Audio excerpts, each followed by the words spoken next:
All right, Jay Shetty, my brother. Brendon, thanks so much for having me. I'm so grateful to be here. You're such a inspiration to me and have been for such a long time. And just for anyone who doesn't know, I send Brendon these updates of his quotes that I used to share like 5, 6, 7, 8 years ago. And they're still so powerful. So when I read them and I get my Facebook reminder, I'm like, wow, this is so powerful. So Brendon, thank you for doing what you've been doing for so many years and being such an inspiration to me and so many people and paving the way. Well, I've never gotten to tell you face to face, but every time you send me those, you make me feel old. I thought you were going to say I make you feel good. I was going to get so. No, you do. I'm telling you. Yeah, because I'll get this text and it'll be like, hey, Jay, he'll be like, hey, I liked this quote in 2008 or something or 7 or something. And no, I really love them. And, that's great too, because now I'm always sharing your quotes with our tribe as well. So it's just so cool to see. And we have such shared background and experience. But today, I'm super pumped, as I shared in the intro to everybody, to talk about Think Like a Monk. And if you're on video with me, you can see like these tabs aren't just my notes because there's tons of highlights and underlines. These tabs are the questions that I thought when I was reading this, I want to ask Jay. Like I want to know more about these things so that I can understand deeper in the book, understand his world deeper. And for those who don't yet know Think Like a Monk, I'm going to call it the field guide to handling 2020. Like literally, Jay, so many people haven't been able to adapt, or they're really drowning in pessimism. The stress is real. People have lost jobs. They're freaked out because of COVID. They're freaked out because the volatility in politics.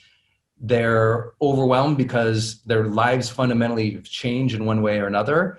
And they've really struggled with that stress and that turbulence. And I've been waiting for this so I can say, you just need to go think like a monk.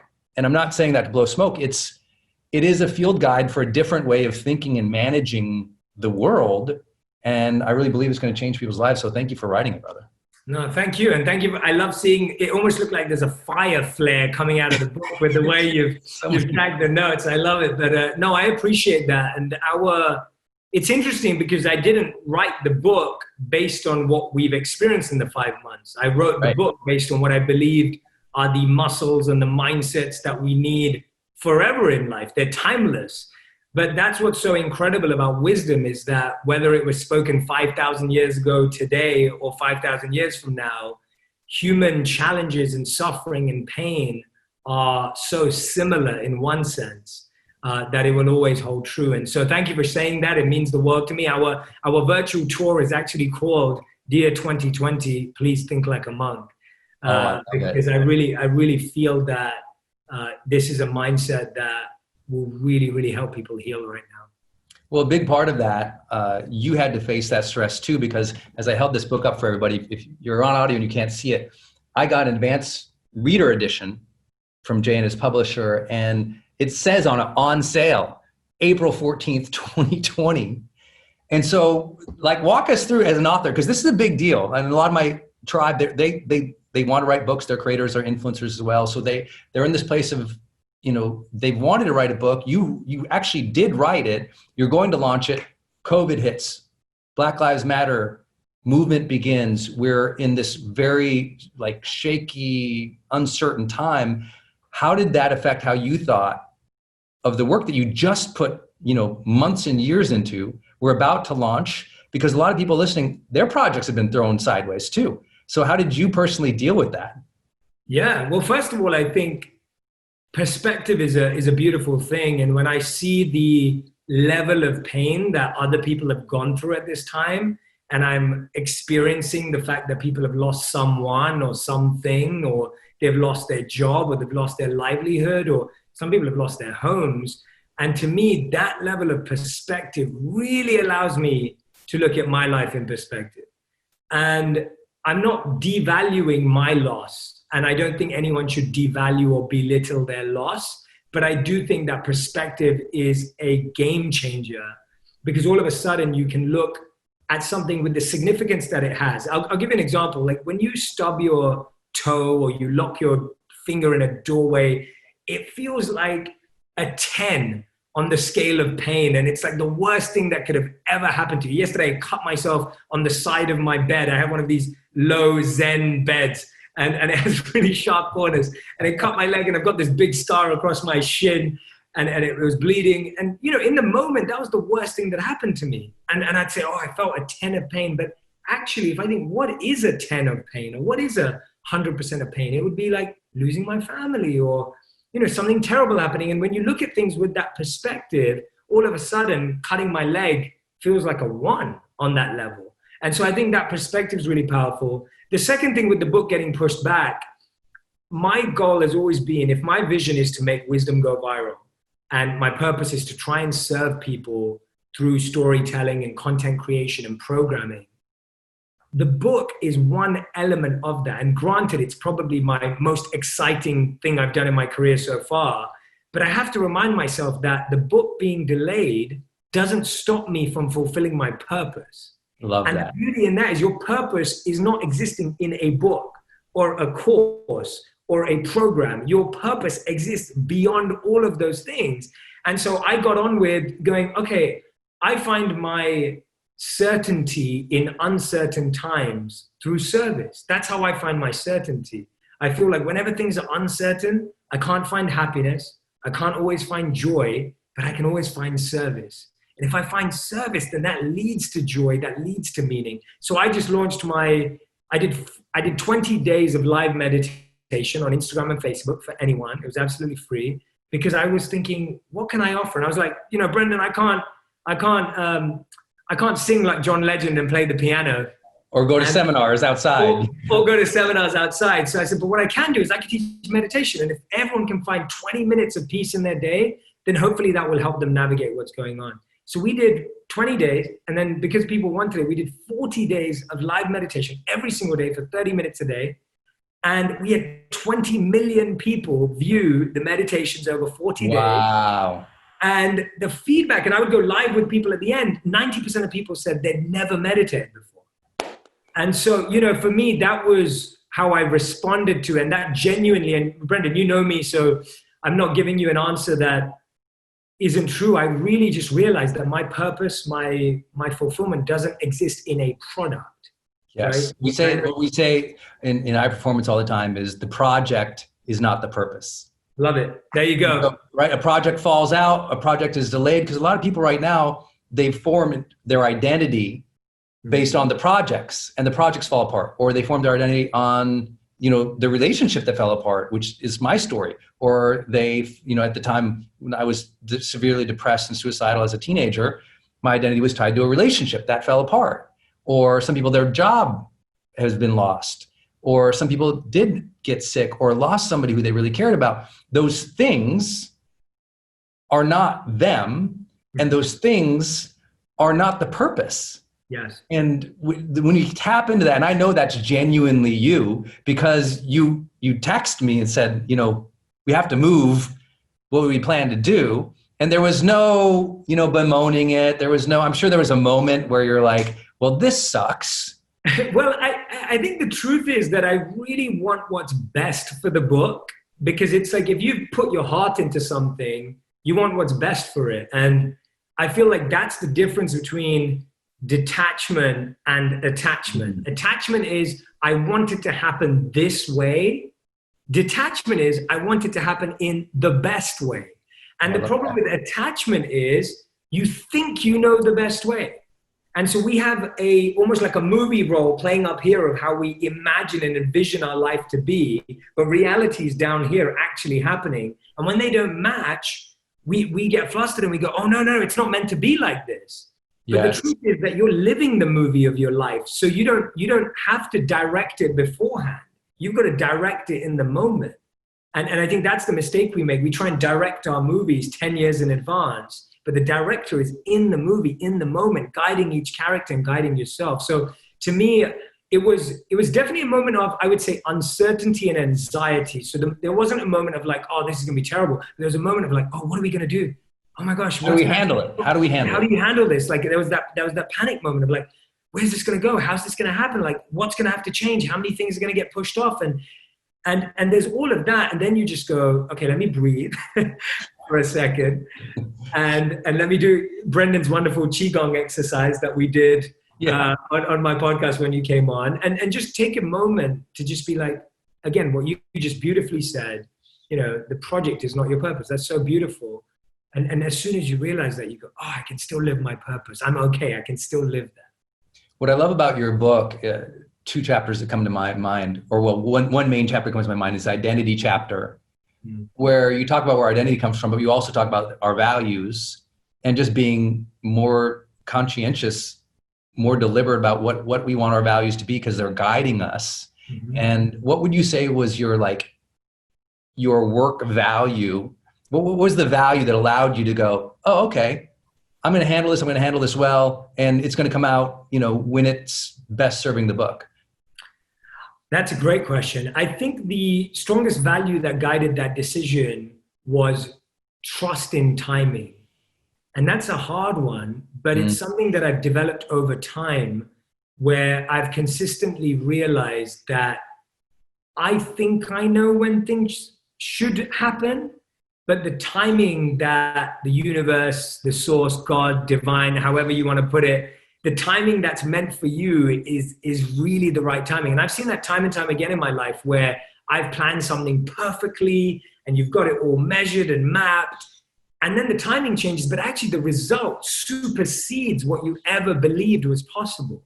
Yeah. And I think that's like 2018 for you when you have like the most viewed video on Facebook the entire year, 300 million plus views or whatever.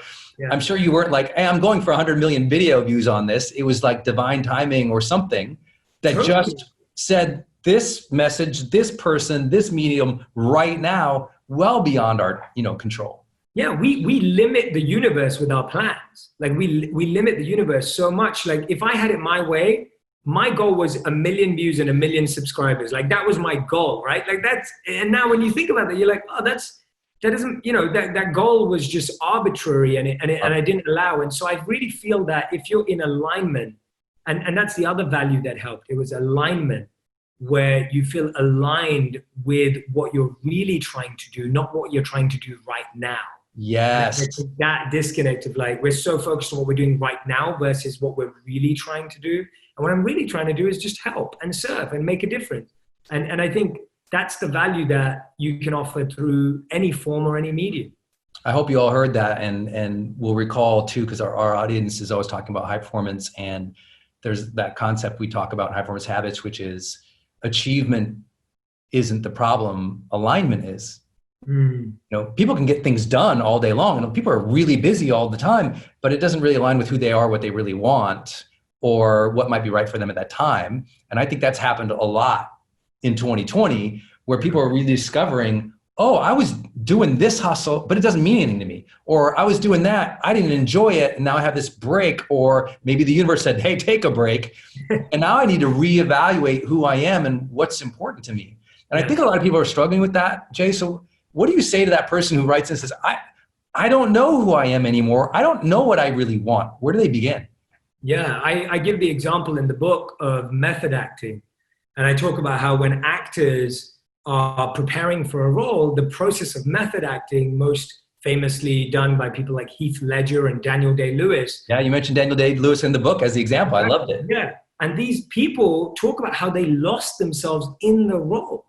And I was speaking about this with someone the other day, and they were saying that Jim Carrey, when he made a movie, he said that he lost himself in the role so much that when he came out of the movie, he didn't know who he was anymore. Like he didn't have an understanding of what he liked, what he didn't like. And that's an experience that we all go through when life runs a train through our journey and pathway, which is kind of what everyone's going through right now.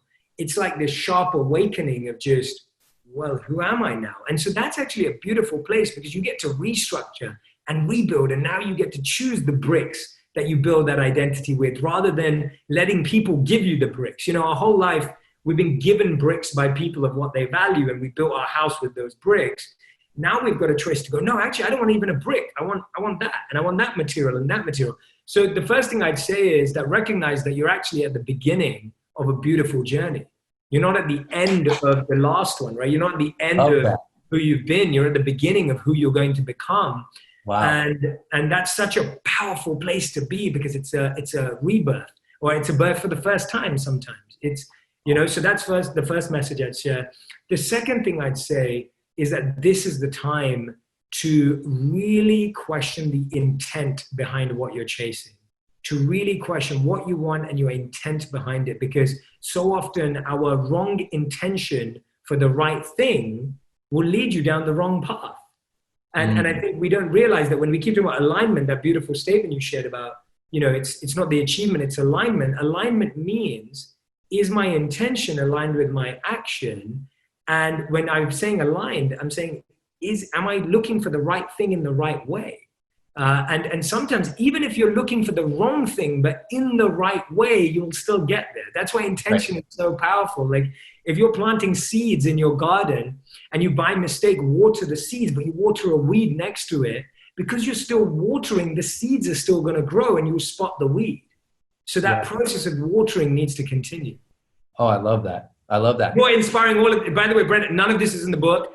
Brendon is inspiring flow in me, so I am just in the zone. He's asking. Oh no, it is. Identity is in the book. That chapter on identity and values. No, I mean some of these messages that I'm sharing with formulation. Yeah. Well, let's talk about that. I love that weed metaphor, because it's going to bring me to the 2 or 3 of my favorite chapters in the book. You're playing on the weed metaphor. I think of what comes to my mind is, oh yeah, but some of the flowers that we're watering right now are becoming poisoned by all the negativity. And you wrote so deftly and accurately about what I personally feel and experience and believe about negativity. And I think if ever in 2020, if any other time, we were seeing negativity really rip people from their foundation, really tear people away from that feeling of life satisfaction or joy or even connection or contribution. People, even who are doing good, they feel like it's a kind of a slog because there's so much negativity in the news, on social media, so much vitriol around race, opportunity, where we are as a country, where the world is heading as both socioeconomically and at personal levels. I've seen people in our own industry, people who we know, who are so positive and joyful, and they're struggling. And I shared with you before, I want everyone to know this, I shared with Jay before, I said, you know what? There's been moments in the last couple of months I've been discouraged. The motivation joy guy, because seeing the pain and the struggle that people are having, even as you're serving it can be very discouraging. You can see that negative struggle, and that can be integrated. So for those who are vibing with anything I'm talking about right now, and they feel the negativity out there, what does think like a monk mean in that case? Yeah, absolutely. I really think there's a need for compassion culture for ourselves and for others. And what I mean by that is the ability to, first of all, recognize that no one had the guidebook for 2020 up their sleeve, or no one could even have expected themselves to be ready for this. Like, no matter how good you are at predicting or trends or whatever it is, 99% of people did not see this coming. And so there needs to be a bit of self-compassion and not judging ourselves. It's so easy to get into that spiral of, one of the pieces of negativity is judgment of self, like judging ourselves for not being the best parents, not being the best partners, not being the best people. And that's not a get out of jail free card to behave how you want. What that is genuinely allowing yourself to say, hey, I need a bit of time just to adapt and be compassionate, because no one had the mindset or the plan. No, this is a black swan event for everybody. Totally like, this is crazy. And so it's so extreme.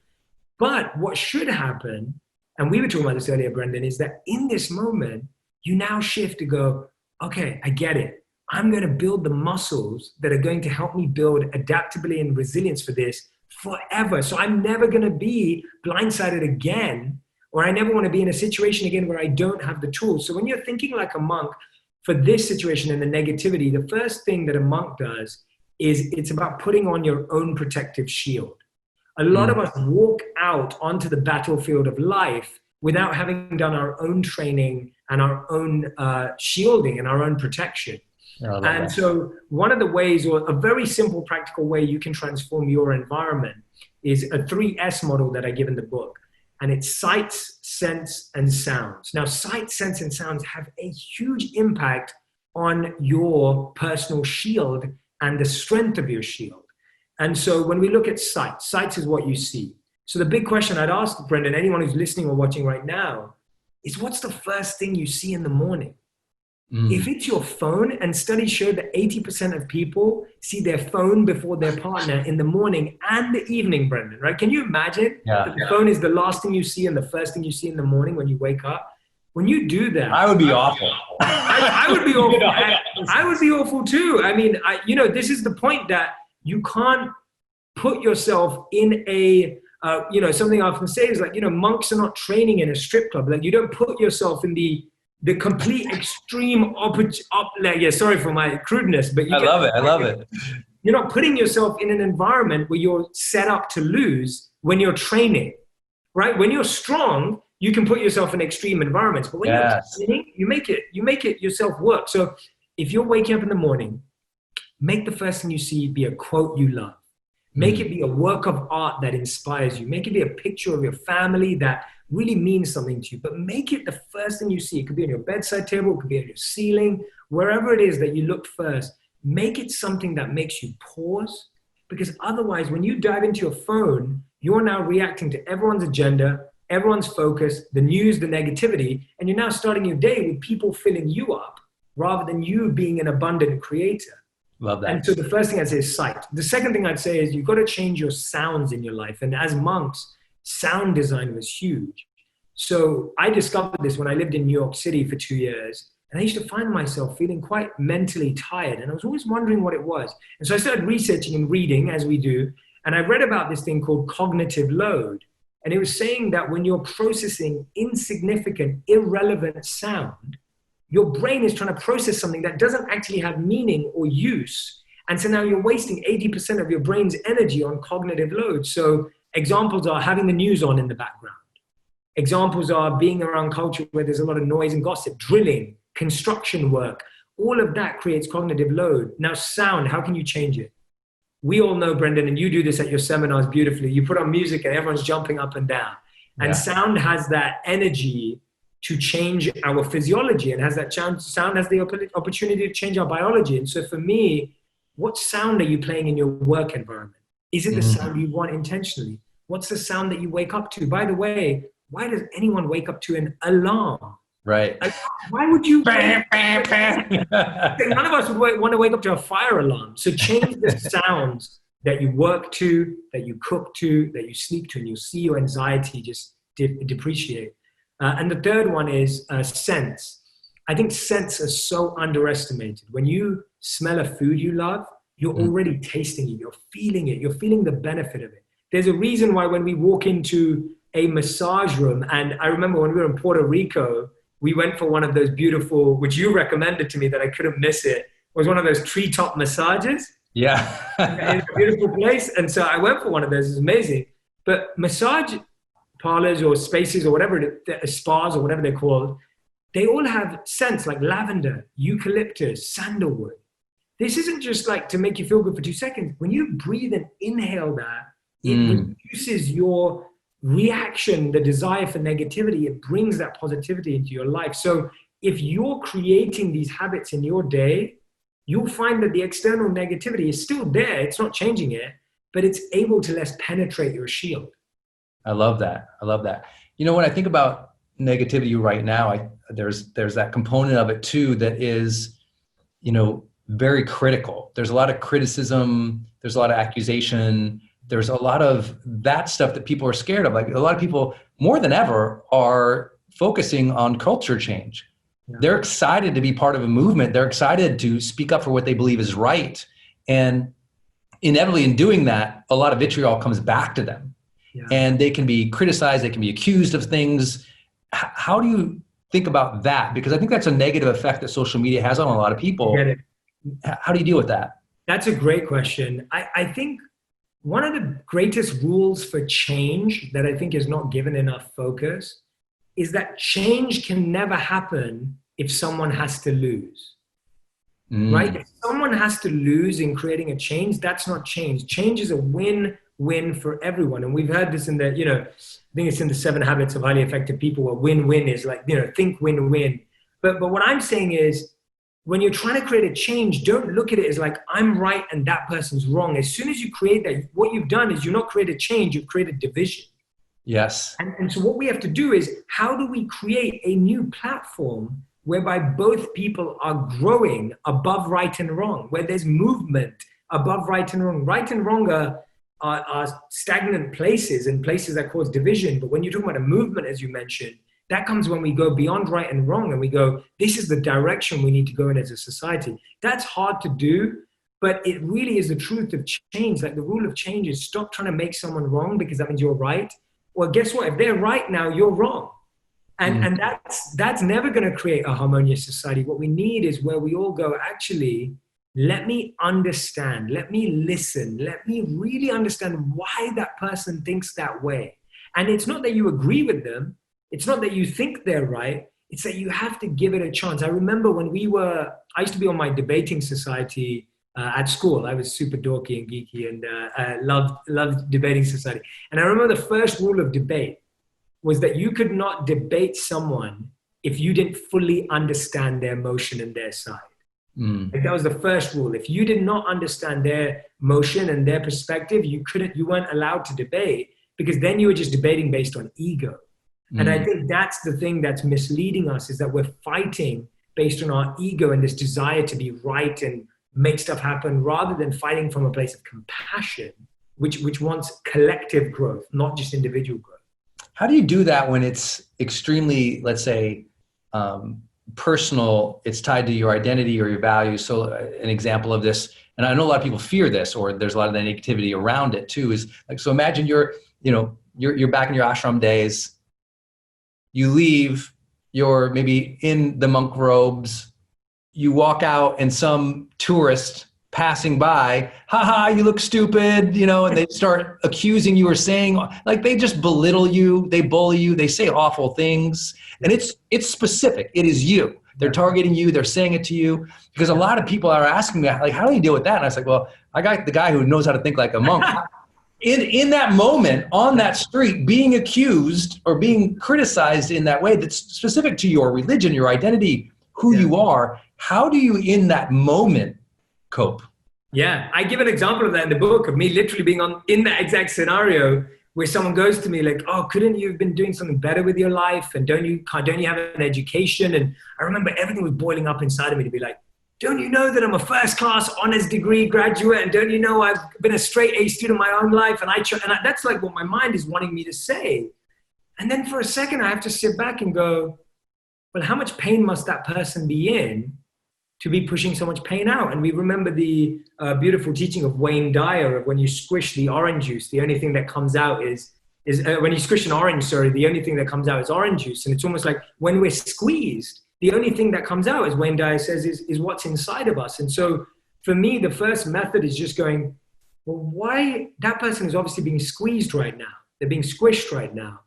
And so what pain has that person experienced to get them to this place where they're accusing me or they're directing me? What are they going through? And that's the first level of thinking like a monk, because you're always compassion and always living like an observer. Yeah. You're always living like an observer. You're realizing that there is a reality beyond this and that person. Let me observe this situation from a different perspective. As soon as you make it about you, you're only seeing it through your lens. You want to see it as almost an outside director of seeing two people interact. That's why we're better at solving our friends' problems than we are our own. Because in our friends' lives, it's like, oh, you two are arguing? Well, let me tell you exactly what to do. And we're so great at that. And then when we're in the argument, because we think it's us and that person, we get it wrong. And so you have to see yourself as the director, the observer, the listener, the mediator. Even in your own life, you have to play the role of the mediator. So often what I do is I voice record or I journal what I think I want to say to someone. And then I listen back to it to see if that even made sense. And sometimes I'll laugh at myself for how bad what I'm about to say is. That's really smart. Yeah. It's recording your thoughts and listening to them. I love that. Exactly. Because most of us say our thought. Most of us, the first time we hear our thoughts is when we say them. And so I really believe that if you hear your thoughts out loud before you've said them to someone, and you get a chance to choose whether you think they make sense or not, and edit them and review them and refine them. That really helps. The second step to thinking like a monk in that particular scenario is, and you may not get to do in the moment, is really wishing that person well from the inside, right? It's really coming to a place of like, let me wish that person well. Let me put forward a positive meditation or vibe for them. And the third is, wait, was there any reality in what that person said? Was there any truth in it? Is there something that I can, now that I've distanced myself enough, can I revisit what I heard and actually use it to improve myself or benefit myself? Because in the moment, if you try and take it as feedback, the moment you get it, your mind will take over. You need to approach it from the distance and coming back to it. I love that. I love that. You know, I have this vision of monks being sort of warriors too sometimes, because you can't hurt them. In a sense of that, you know, I say it to my coaching clients all the time. I say, if your first impulse is to defend yourself when someone accuses or says something to you, be aware of that. Because what if you didn't feel that impulse because you knew their arrows couldn't hurt you? Yeah. And it's almost like you have a bubble around you. It's like, your arrows can't hurt me. Yeah. And so I don't have to defend. You don't have to defend yourself if you know the arrows can't hit. Yes. You can walk through that battlefield almost magnanimous. It's beautiful. You can walk through that battlefield calm and peaceful because you know their weaponry can't hit you. It's a superpower. When you don't over-personalize, you walk through the battlefield and the arrows can't hit you. Yeah. Now you don't have to defend. Now you can just watch. Yeah. You can observe, you can see things. And there was a lot of parts of, you know, your book, Think Like a Monk, where it just reminded me of, you know, breathing. It reminded me of intention. It reminded me specifically, your writing on ego was so powerful. It's like, oh, my ego's hooked into this. That's why I feel this way. Like ego, emotion. Oh, got it. And I think if anyone's really struggled with that, taking things over personalized ways, please read Think Like a Monk, because Jay nailed that section on ego. He nailed that section on fear, which we'll talk about. But that idea that you can have compassion to others who are being mean to you, that's another elevated state of consciousness. And that's why I think his book is important. Yeah, and it's a beautiful way to live, because when someone gives you negativity, and like you said, if you defend and you give them negativity back, you've created more negativity within yourself. Right. Whereas if someone comes at you in negativity, and like you beautifully said, if you realize that those arrows can't hit you, now you've focused on love. And so now all you have is love, and you have compassion. And that's what it's about. It's about choosing how you want to feel, right? We always say like, oh, that person made me feel that way, right? That's a common thing. Like, oh, they made me feel so bad. But actually that's because we're not allowing ourselves to choose how we feel. Right. And that's a really important thing, that choosing how we feel in moments of negativity, it genuinely is something that we can direct. So real. Let's talk about, you're known for this, and deservedly so, about a lot of your videos are really based in relationships.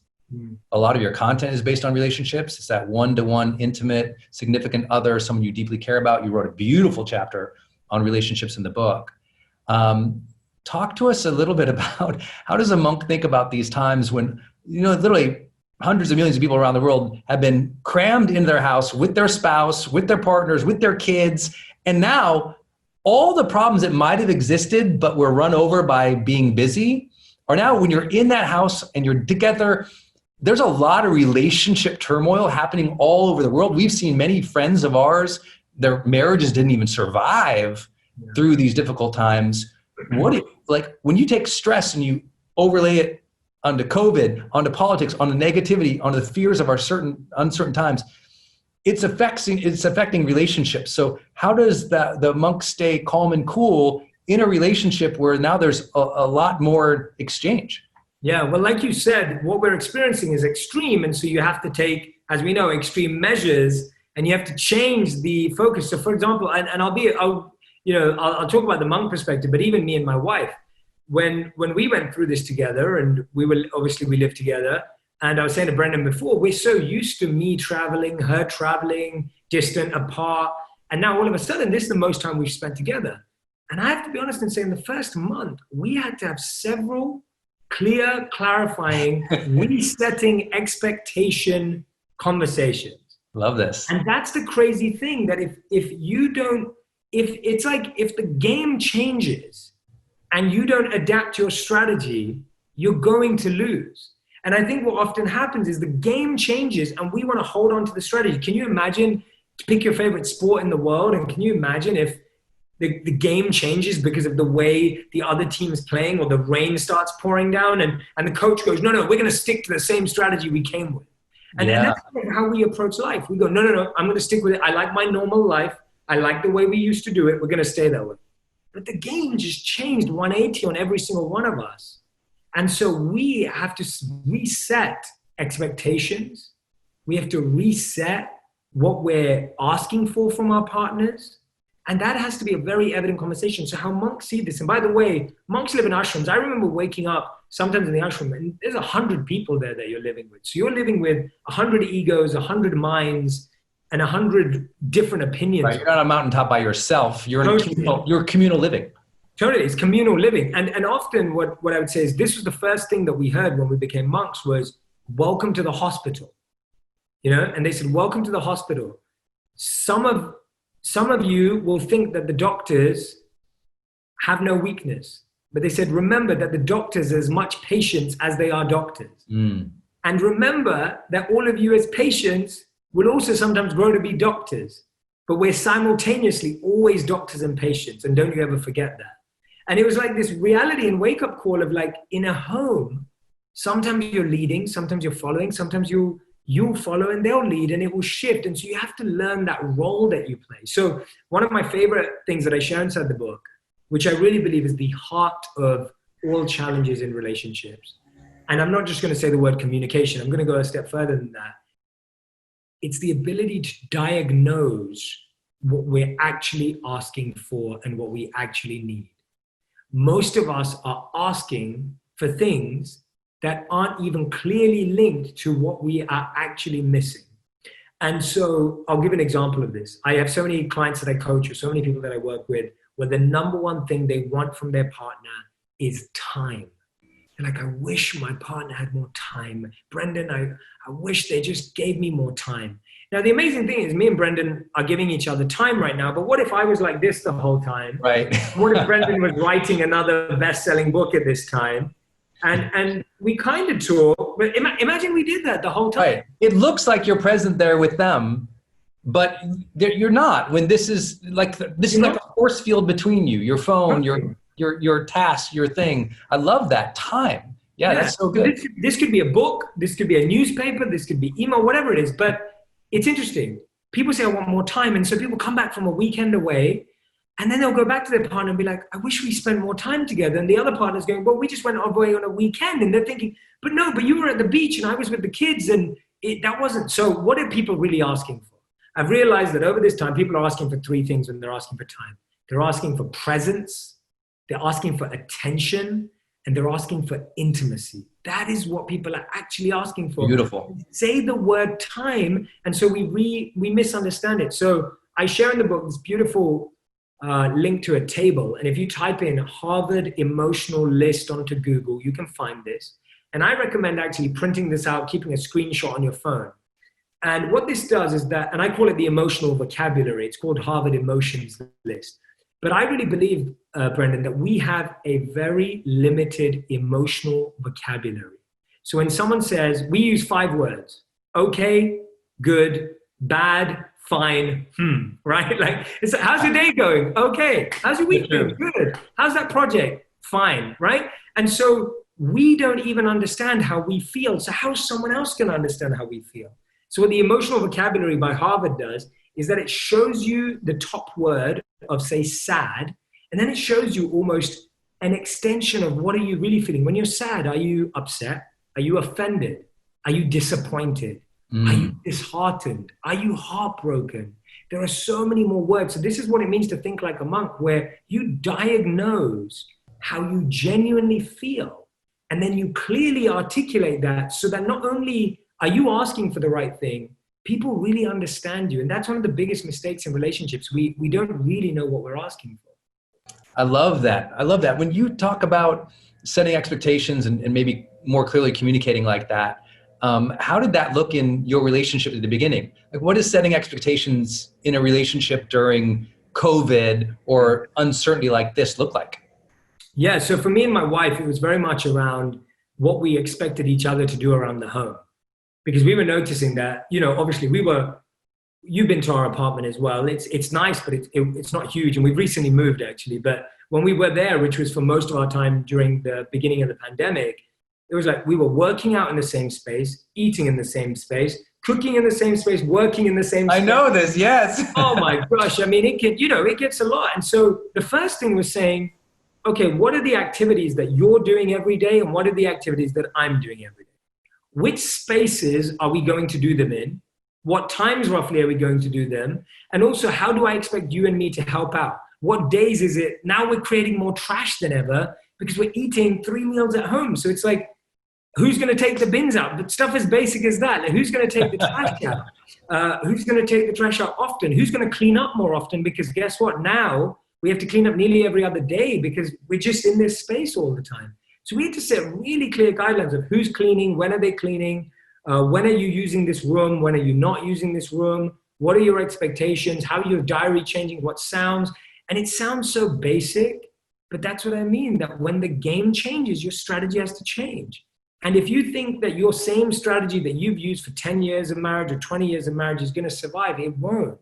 And of course, if what's happened is deeper underlying problems have erupted, that is also something to not just, push under the carpet and to really address it. And so if what's happened for people is that there's all these underlying things that have erupted like a volcano under that volcanic pressure of this situation, then that isn't about just trying to move on and figure it out. That requires a reassessment of a relationship. And if that means you're going separate ways, then that's a decision you have to take together. But if that means you're willing to make it work. But I often think that sometimes, and Brendon, I'd love to hear your thoughts on this, but I really feel that sometimes a lot of people break up over really weak arguments. I'm not saying always, like emotional and physical abuse is different, or like cheating and, that kind of stuff is different. But I mean, when it comes down to what do we actually argue about? Sometimes I think when me and my wife we argue about the stupidest things in the world. And if we were to break up over that, it would be heartbreaking to me because yes. they're not about anything like real. And I think some people don't realize the levels of conflict that are happening.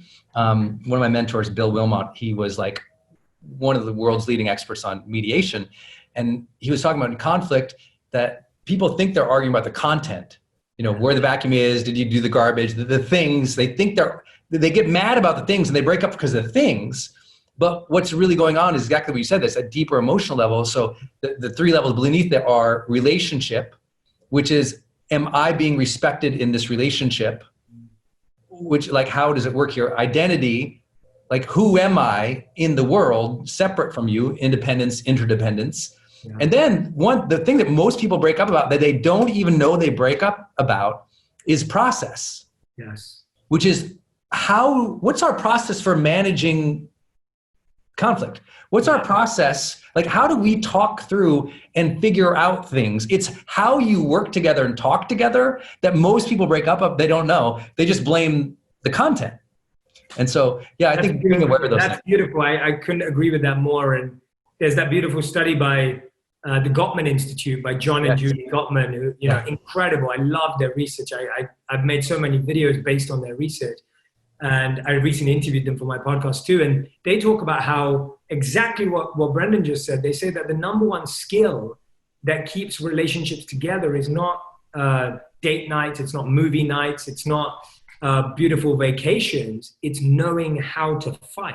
It's learning how to manage a conflict, because conflict is always going to be there. And most of us don't have the skills or the emotional capacity to go there. And we kind of think that that's like a bad thing. And I think that's part of it, Brendon, is that movies and music and media have created these negative viewpoints in relationships. Like, the end of a movie, and I'm sure this has been said a million times, but the end of a movie is always happily ever after. Perfect, so it ends at the beginning of the wedding. right? It's like they got married at the end of a movie, when for most love relationships, the marriage is the beginning of the relationship. Yes. And so you're watching it only up until the point two people fell in love and they were happily ever after. And I think that's planted this seed in our mind that, oh, relationships have to look like beautiful and wonderful and roses and this and that. And that is part of it. I love that. I'm a hopeless romantic and I love all of that stuff. But at the same time, relationships require like real honesty and transparency and talking things out that are tough and having those awkward conversations and silences sometimes. Yeah. I think the best thing people can do if they've struggled in 2020 together, especially if they were together more because of COVID, is to really observe how you've communicated with each other. Yeah.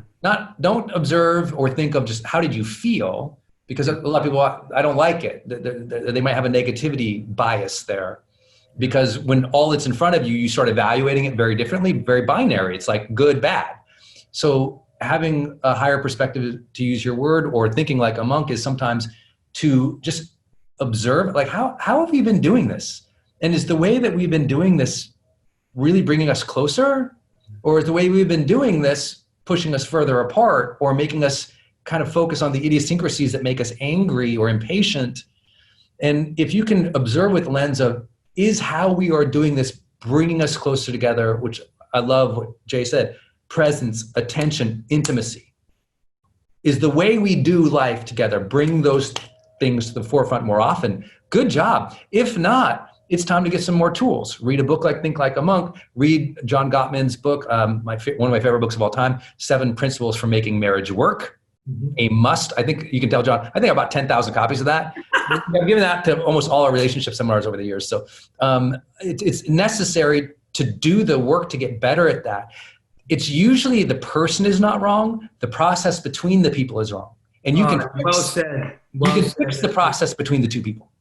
That is beautiful. Well said. That last thing you just said there is exactly it. We think we're with the wrong person, but actually we just have the wrong process.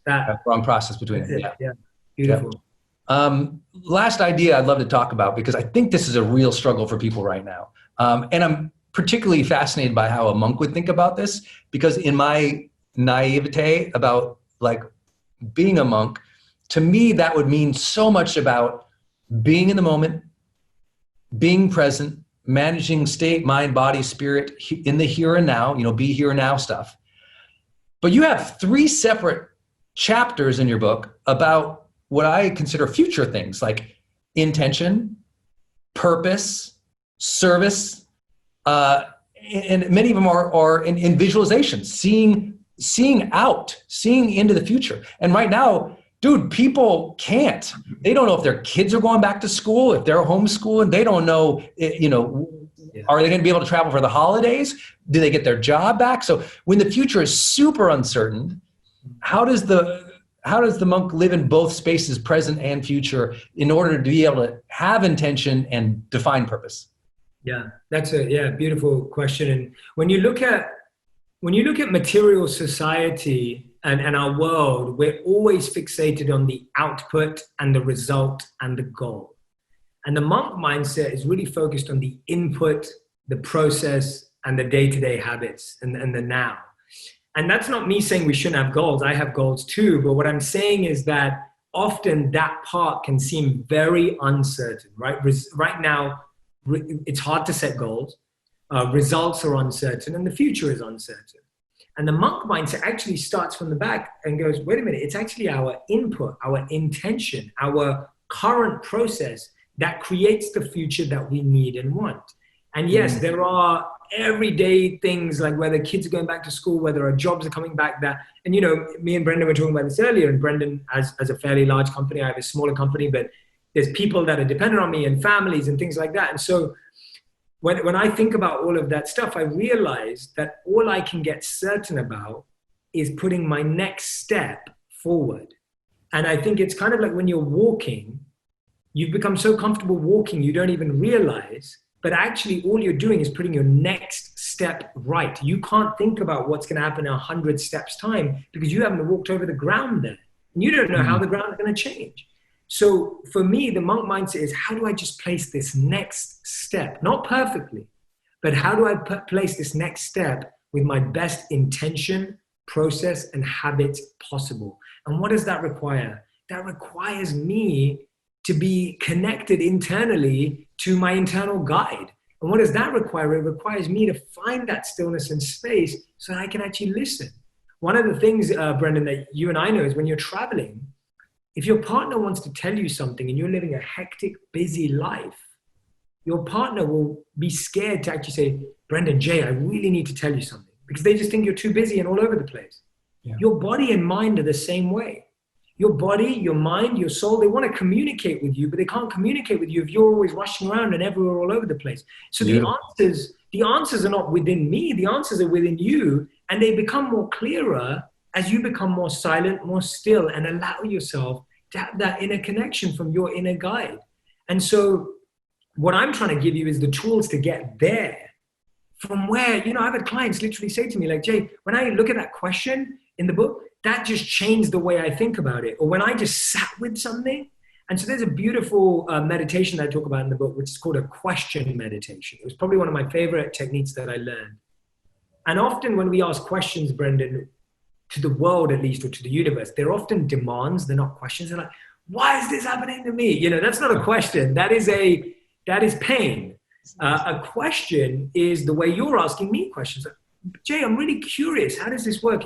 It's what's known as a sincere request or a deep intention, right? And so a question meditation is, I want you to sit with the question that causes you anxiety and pain. And I want you to ask it with sincerity, with genuineness, with love and understanding.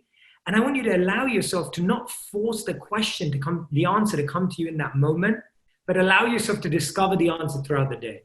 And just sit with it. And if you sit with it sincerely, I guarantee you there will be something that happens in the day. It could be a message, a billboard you see, and it will just shift the way you start seeing divine intervention everywhere in your life. And that's, it really works. So I would just say sit with that question. I love that. And I like, my favorite thing you said today in our conversation is about how our partners, sometimes they want to ask you for something, but they don't because they see you're so busy. And that's real inside too. Your mind, your body, your heart and spirit are trying to say, hey, but you're so busy, they're not getting through.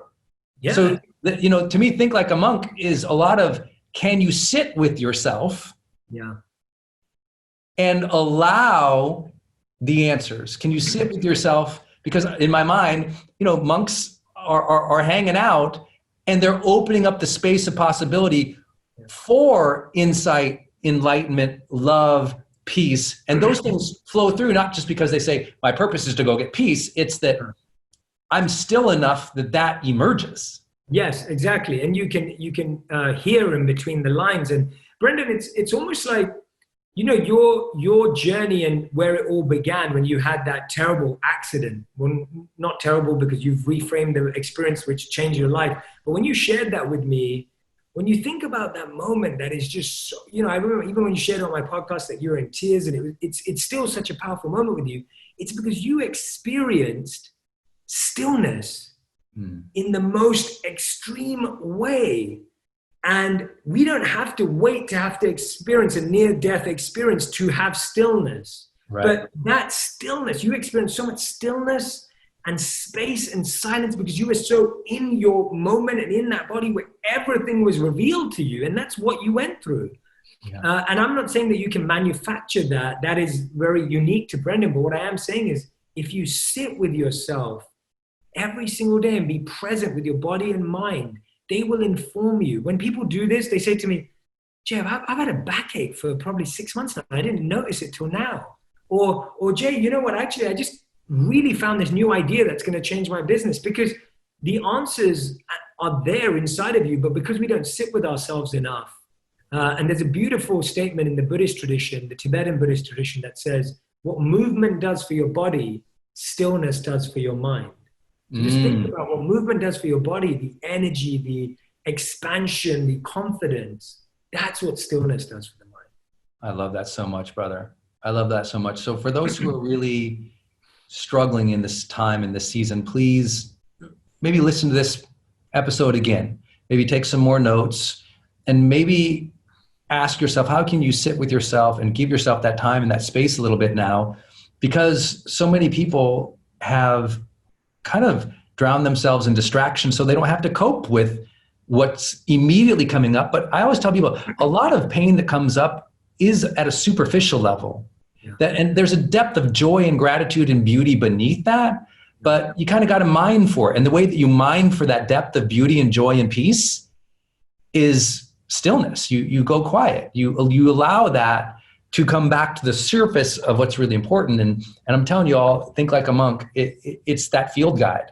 If you've been really stressed, or your mind has gotten the better of you in this last couple months, or your ego got the better of you, or your relationships fell apart, or you do feel like you've lost a little vision for your life, please read Think Like a Monk, because I shared this with Jay in advance.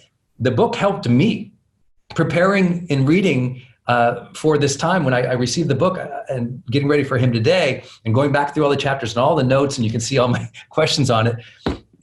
It just baselined me, brought me right back to the foundation of what's important for living a peaceful, joyful, fulfilling, spirited, service-driven life from a different perspective. And everyone in the world seems to believe that we need a different perspective right now. So I think this book can be incredibly valuable on your journey, my friends. So please make sure you listen to it and watch it and read it and just pay attention to what we did here today. Listen to Jay's podcast. It's called On Purpose. It's one of the I only have 7 podcasts on my whole phone. It's literally only 7. And Jay's is one of them that I listen to. So please listen to On Purpose. It's incredible. Get Think Like a Monk. You can go to thinklikeamonkbook.com. So thinklikeamonkbook.com. Go there because he's offering some free resources that go along with the book, which of course I'll be promoting. I'm super pumped about as well. Jay, what would you love to share with people as they head into the final months of 2020? We've been through so much. What would you give us here as some parting thoughts? Yeah, the thing when you said that immediately came to my mind was the beautiful old tale and analogy of the butterfly, of the caterpillar in its cocoon becoming a butterfly. And there's that old story of how there's a caterpillar struggling to get out of its cocoon. And a young boy sees this, and he sees the struggle and he sees the pain, and he thinks to himself, oh, I better help this caterpillar out because he needs to go off and become a big butterfly. And so the little boy breaks the cocoon, and by breaking the cocoon doesn't realize the caterpillar also dies. Because the caterpillar needed that struggle in order to become this beautiful butterfly. And so I really believe that we've all been trapped in this cocoon for the past 5 months. And it's so easy to want to now rush out the other side and just break through and get on with it. But I would say that a more steady and more self-development approach to it, which is like, let me learn through this time. Let me really gain every lesson during this time, because that caterpillar becomes a beautiful butterfly at the other side every time when they allow themselves to go through the process. But when they try and jump the process, skip the process, someone helps them break the process, it can end actually completely the opposite way. And so I think nature is always showing us how to deal with transformation and how to deal with pain and how to deal with negative situations and struggle. And no matter how struggling it is, the biggest mistake humans make is that we try and rush out of pain out the other side. And that's kind of what happened with a few weeks ago, at least in the United States. People tried to rush out of their homes because 5 months had been too long. And then all the numbers went up again. And so that's what happens. Every time we try and rush out of a painful situation, it's almost like, let's just build up that extra piece of resilience, that extra, and I know it's hard, I get it, I know how painful it is, but it's like that is going to create less pain in the future. And I think that's where we have to keep putting that yardstick of like, we have to realize that it's better to go through that consistent, definite struggle that we're going through, but for a future that we really want to create and live in. Yeah, that is the most hopeful thing, my friends. Beauty is on the other side of this, and being able to be at peace and sit through the struggle to emerge as who you really are supposed to become. That's trust in the future. That's trust in fate. That's trust in something bigger than ourselves, that there's beauty coming. Yeah. And I want to say one more thing, Brendon, if I can, because you just sparked another thought, and it's kind of the other side of it, because in the book, I talk about how It's about training your mind for peace and purpose every day. And that's the peace part. That's how you find peace in difficult times. You recognize it's part of the process. But I always like to offer the service element too, which is the future part, the purpose part. I would think about the year 2030 or 2050, whichever year you want to meditate on, 10 years time, 30 years time. And think about your kids or your grandkids or young people around you or nieces and nephews, if you don't have kids, people around you, they'll be going to school and they'll be learning about 2020 in their history books. And let's say that one of their teacher's assignments is you have to go back to your parents or grandparents and ask them, what were they doing in 2020? So imagine now you're sitting at a dining table in 2030 or 2050, your kids or your grandkids come up to you and go, Mom, Dad, Dad, Mom, Dad, Dad, Mom, Mom, what, no, Dad, no, Mom, I don't know what the language is going to be then. And you just say to your parents, they say, what did you do in 2020? And whatever answer you want to give them in 10 or 30 years time, just do that today. And that will literally clear your mind, because as long as you can give them an answer in 10 to 30 years time that you're going to be happy with, just say, you know what, we just stuck together and we got through it. You know what, I became an activist and I really supported this. You know what, we just doubled down on our business to make sure we didn't let go of anyone, and we made sure all of our teams were well taken care of. Whatever answer you want to give in 10, 20 years time, that question will give you so much clarity, and that will be the thing that pulls you through this time rather than you feeling like you're pushing through it. I love that, brother. Intention for the future. Intention for the future, so that you show up and the questions you ask yourself in the future, you're happy with the answers. You know, yeah. My audience knows that's central to my whole teaching with Live, Love, Matter is you're going to ask questions at the end of your life. So live your life intentionally so you're happy with those answers. And I love that we vibe on that together, because we can be victims at this moment right now, or we can be role models. We can go through this time and say, you know what, I'm going to be proud of how I handled this. Yeah. I'm going to know that I took the right next actions of integrity for myself during a really hard time. I'm proud of how I handled it, even if I was a hot mess a little here and a little hot mess there, and I screwed up here, or I didn't, I freaked out over there. I ultimately endured that year in a way that was purposeful and meaningful to me, not because it gave it to me, but I chose those things. I allowed those things. I found those beautiful things through that process. Yeah, absolutely. Jay, you're helping us all do that, brother. So many of us, you give us that wisdom, that inspiration every single day. Everyone, please think like a monkbook.com. It's such a good book. And I'm so proud of you that this is your first book, because you hit on everything in personal development that I think is critical for people to actually grow.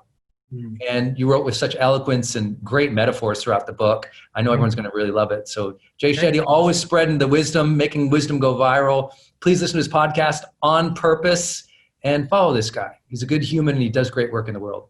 Thank you. And Brendon, I want to thank you for genuinely being such a leader in the industry. And I really see you as that. And I really am grateful for people like yourself, because I think it's really easy in any industry to turn it into a competition, to turn it into a hierarchy. And I really feel like you genuinely, like, I liked you before I met you, and then I met you and I thought, oh, this person's on another level. And I really, and I mean that, I'm saying that honestly, and your audience doesn't need to hear this, they already know it. But for me, I genuinely feel very grateful that the industry has leaders like yourself that can help guide and help people like me and help us learn and grow. And I really mean that, because it's just a game changer to have people that believe in you, that invest in you, that have done this for longer than you, and are open to mentoring and growing you. So you really are that. And I think that's going to be an incredible legacy that you leave, and the impact on everyone who is in the industry now and will be in the future. So thank you for doing that, honestly, from my heart. Thank you, my brother. And thank you for inspiring us and teaching us new ways. And most importantly, teaching us not new ways just to make things viral, but to make sure wisdom is attached to that, because we need this wisdom and this peace and a different way of approaching the turmoil of the world. And you're doing that with this book and your work. So everyone, again, think like a monkbook.com. Check out Jay Shetty's podcast and listen to my podcast right now. Bot over and subscribe to the last 10 episodes of On Purpose with Jay Shetty, because that actually helps him. And you'll find, as always, his episodes are incredibly inspiring. So Jay Shetty, my brother, thank you, brother. Hey y'all, I hope you enjoyed this episode. If you did, would you please smash that subscribe button and also post any questions you have down below, because it's these questions that you're all asking that inspires these episodes. I'd love to hear what you think about it. Also, if you would love to join us on our next upcoming live training, we call it our High Performance Experience Coaching Program. If you like some coaching and have some perspective and get some 2 hours of live with me every single month, then click the link in the post down below so you can join us in HPX coaching. I'd love to give you some more strategies, more insight, and more interaction to help you reach your next level of success. Until next time, again, please subscribe, share this video with anybody who could be inspired by it today, and thanks one more time for being part of my community.